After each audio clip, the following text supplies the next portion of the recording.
అండి. హలో, నమస్తే. ఇవాళ తిరుమల శ్రీవారి వార్షిక బ్రహ్మోత్సవాలు ఇవాళ ప్రారంభమయ్యాయి. ఇవాళ సాయంత్రం అంటే ఆల్రెడీ నిన్న అంకురార్పణతో బ్రహ్మోత్సవాలకి అంటే అర్చకులు వైభవంగా కార్యక్రమాన్ని ప్రారంభించారు. అయితే ఇవాళ ధ్వజారోహణంతో బ్రహ్మోత్సవాలు ప్రారంభమవుతాయి. సాయంత్రం 5:43 నుంచి 6:15 మీన లగ్నంలో ధ్వజారోహణం కార్యక్రమం జరుగుతుంది.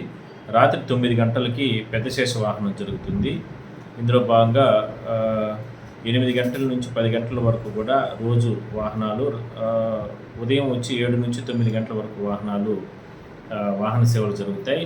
మరి ఇంత ప్రతిష్టాత్మకంగా బ్రహ్మోత్సవాలు జరుగుతున్న నేపథ్యంలో ఇవాళ సాయంత్రం ముఖ్యమంత్రి కూడా నేరుగా తిరుమలకి చేరుకొని ఆలయం ఎదురుగా ఉన్నటువంటి బేడి ఆంజనేయ స్వామి ఆలయం నుంచి కూడా పట్టు వస్త్రాలు తలపైన పెట్టుకుని నేరుగా ఆలయం లోపలికి వెళ్ళి స్వామివారికి సమర్పిస్తారు.